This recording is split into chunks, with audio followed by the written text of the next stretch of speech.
皆さんこんにちは。ネイチトラベラーアイアンウッドでございます。ANA 特典航空券のルールの改正があるんです。ちょっとね、私にとってまずいことが起こりました。この1年間一生懸命喋ってきたことがね、この改正によってダメになったっていうようなことが起こってます。ANA の公式のホームページでね、そのあたりを見ていきたいと思います。海外旅行で特典航空券で、この下にご利用条件が3つあります。 ANA 国際特典航空券ご利用条件、こっちを見ますね。そしたらね、お知らせがねあるんです。2025年6月24日以降のご予約発券分より ANA 国際線提携航空会社特典航空券に新たなサービスの追加と一部サービスの変更があります。ということでね、こっちをクリックしたら詳しいことが見れます。ANA マイレージクラブ会員サービスの各種取り扱いということで、ちょっと国内線は今回割愛させてください。国際線の方行きます。2025年4月8日にこのルールのね、変更が発表されているんですね。で、まずは、これ大したことないんですけど、ANA ウェブサイトでの払い戻し。今までね、電話でなかったらいかんかったのが、ウェブの画面でできるようになったっていうことだったと思うんですよ、確かね。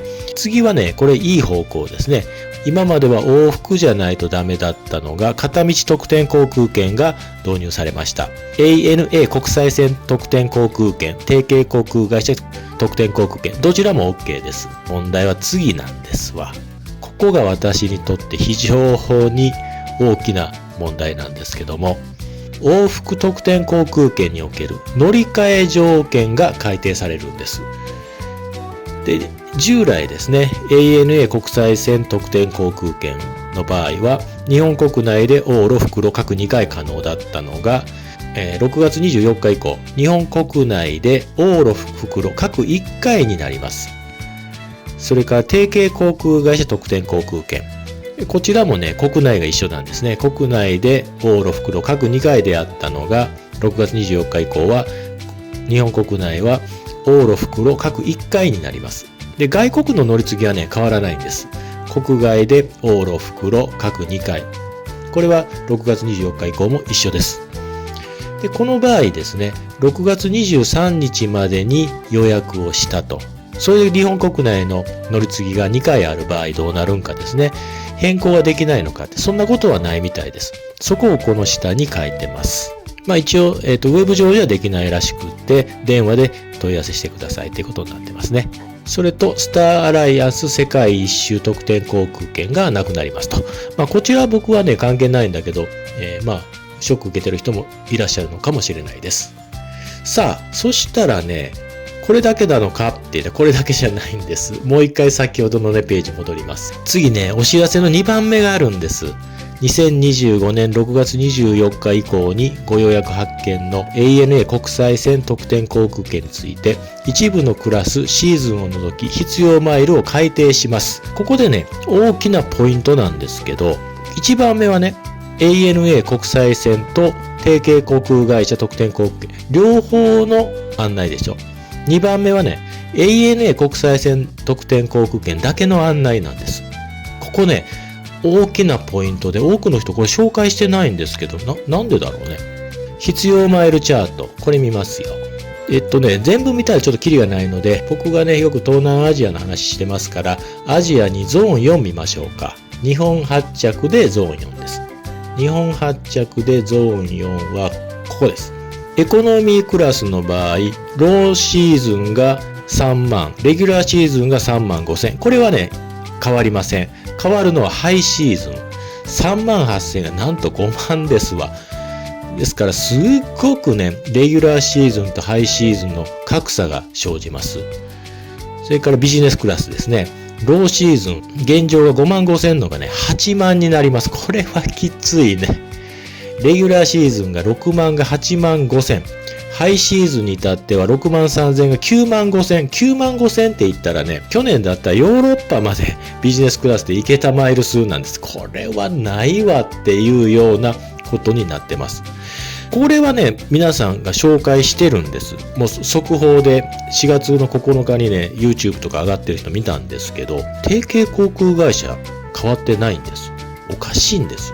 で、提携航空会社特典航空券の場合は、単純往復の場合と、それから国外で乗り継ぎがある場合で若干枚数が違うんですけど、ANA は国外で乗り継ぎができないので、単純往復で比較しますけども、現状エコノミーが35,000です。っていうことは、この ANA 国際線特典航空券のレギュラーシーズンと同額なんですね。で、ビジネスクラスがね、6万なんです。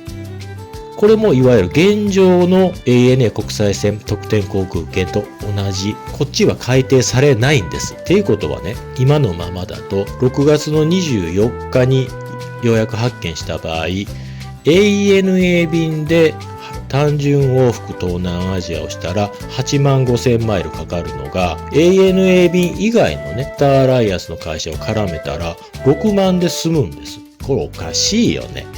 具体的に言いましょうか。羽田からバンコクへ ANA のビジネスクラスで行きたいっていう方は、レギュラーシーズンで85,000マイル必要なんですよ。ところがね、バンコクからシンガポール行って、シンガポールからバンコク帰っても羽田でもいいんですけど、要は ANA 以外の便を絡ませたら6万で済むんです。しかもバンコク羽田間ね、これは ANA 便乗って構わないんですよ。そこから先を違う会社乗ればいいんです。あるいは、経由してバンコク行けばいいんです。おかしいよね。おそらく近々ね、調整されると思います。で、安い方に調整されるわけがないので、今回の高いこの85,000マイル、あるいはハイシーズンの95,000マイル、この中間あたりになるんじゃないかな。これなったらね、もう ANA 特典航空券で東南アジア行けないよねっていうような、もう一個変更点があるんですけども、今度は提携航空会社特典航空券を見ます。で、こちらに関して、これはね、すでに発表されて、もうすでに適用されてるんですけど、一つはガルーダインドネシア航空をもう ANA のマイレージ提携は終了してます。僕過去動画でガルーダインドネシアビジネス取りやすいって話しましたけど、もうこれは ANA の方で取れなくなってます。からご利用条件見ますね。で、これの6月以降。ここにも6月23日までと6月24日以降分かれてます。6月24日以降を見ます。で、ここですね、国内線に関して ANA 運航便しか利用ができなくなりました。エアドゥだとか IBEX だとかは乗ることができません。それからね、何が変わったかっていうと、ここはね、先ほど見た通り片道が OK になりました。で、ここにマイルチャートがあるんですけど、2024年の4月に変更したものから変更されてませんので、先ほど言った通りです。これはっきり言っておかしいです。おかしいから、いつまでもね、こんなマイル数がいけるとは思ったら大間違いかなっていう気がしております。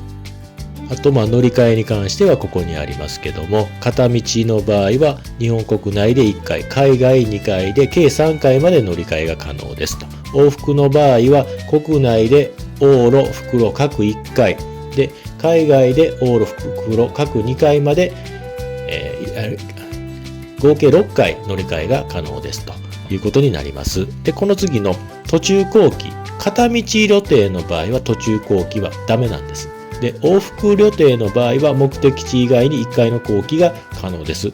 これは従来と変更はありませんけども、片道の場合のルールがね、追加をされてます。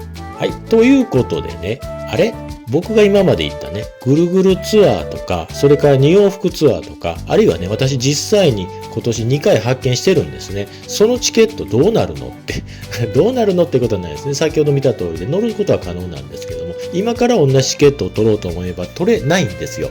私のチャンネルで今まで話したことに関して、修正点がいろいろ必要になってきたんですけども、動画を撮り直すわけにもいきませんので、過去動画に関してはコメント欄に新しい規定だったらこうなりますよっていうことを追記いたしました。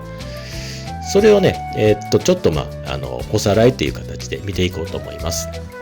これが、もう2週間先なんですけども、ANA 特典航空券を利用してヨーロッパへ行く旅程を地図に落とし込んだんですけどね、行きに関しては出発が高松、目的地がイスタンブールになります。で、これを東京、羽田、シンガポール、マニラを経由していくんですけども、これに関してはね、新規定でも政府ですね、乗り継ぎ地は羽田だけです。で、海外の乗り継ぎ地がマニラとシンガポール2カ所ですから、これは OK です。で、問題帰りですね。帰りね、ちょっとこの、地図ね、間違ってるんですけど、ローマが帰りの出発地になります。で、ローマからミュンヘンへ行って、ミュンヘンから関西へ帰ってくる。で、関西から東京、羽田経由で高松に、帰るという旅程になってます。で、国際線に関しては問題ありませんね。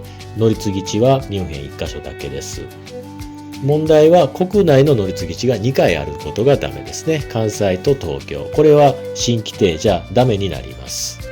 で、なんでこんなチケット取ったのか。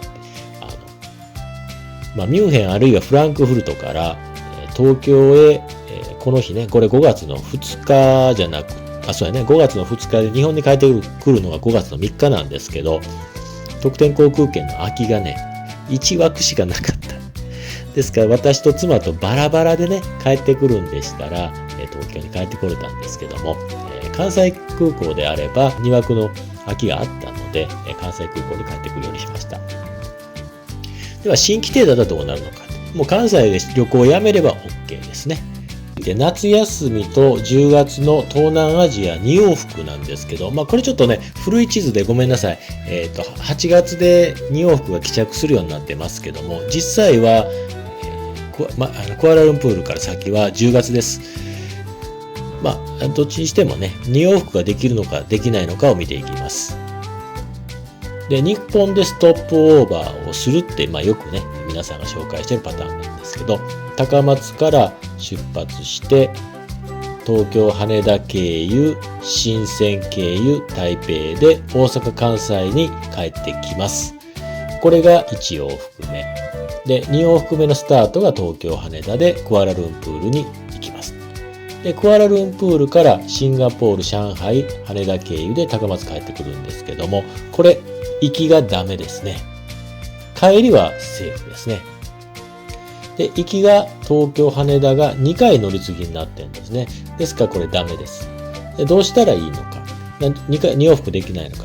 これ2往復できます。今までだったら国内で2回乗り継ぎができたので、地方空港から東京へ行って、東京で2回乗り継ぎをしましょうって僕話をしてきました。これから先に関しては、一発目を東京以外の日本の空港から外国に出れば、乗り継ぎ地1回で2往復が可能になります。例えばね、もう今回海外の乗り継ぎ地を変えないとしますね。そしたらね、最初の深センに東京以外のどこからね、飛行機が飛んでるかを考えたらいいわけです。関西空港から深セン空港が深センに飛んでおります。で、深セン、ね、関西から深セン。で、台北。で、問題は今度ね、関西に帰ってきちゃうと、出発地が関西、乗り継ぎ地が関西。これダメなんですよ。台北から東京に帰ってくると。そしたら次ね、東京からクアラルンプールへ出発する。これは問題ありませんので、2往復パターン OK です。帰りですけども、帰りね、これ今のままで新規定 OK なんですけども、私過去の動画の中で、クアラルンプールからシンガポールをね、こんな1時間のビジネスクラス乗るの面白くないので、東京経由にしたらどうですかって話をしてます。そうなんですね。帰りも2往復しましょうと。で、これに関しては、政府のようなアウトのような話なんですよね。クアラルンプールから東京経由でシンガポールに行く。これは構わないんです。で、シンガポールから上海で、次東京に帰ってきたらダメなんですね。東京に帰ってきちゃうと、帰着地と経由地が同一になっちゃうのでアウトになります。ですから、上海から関西に帰ってくる。日本の経由地は東京1カ所になります。ですからセーフなんです。ですからこれでね、3往復できます。で、以前だったらね、以前というか現状だったら4往復、5往復可能なんですけど、それは新規定ではできなくなりました。むちゃくちゃとんでもない旅程にこだわったらダメですけど、ちょっと変わった旅程であれば、そんなにね、今回の新規定に関して、どうしようもないっていうことは起こらないのかなっていうふうに思ってます。ただ問題はね、冒頭で話した通りです。今回 ANA 国際線特典航空券に関しては大幅なマイルの引き上げがあったのに関わらずですね、提携航空会社特典航空券に関しては引き上げが行われてないんです。これおそらくね、何か調整してるんだと思うので、近々ね、なるニュースが入ってくる気がします。そうならないうちにね、やっぱりマイルはね、使える時に使う。これがベストだと思います。ではね、私2週間先からヨーロッパ旅行に行きますけども、ヨーロッパ旅行の準備編っていうことで、本当はね、今日アップするつもりだった動画を、旅行に行くまでの全部取りだめてますもんですから、次ね、来週の月曜日にイレギュラーでアップします。それから金曜日と3回準備編をした上で、旅行記をね、お届けしようと思ってます。ぜひチャンネル登録していただきまして、この先もご視聴くださいますようよろしくお願いいたします。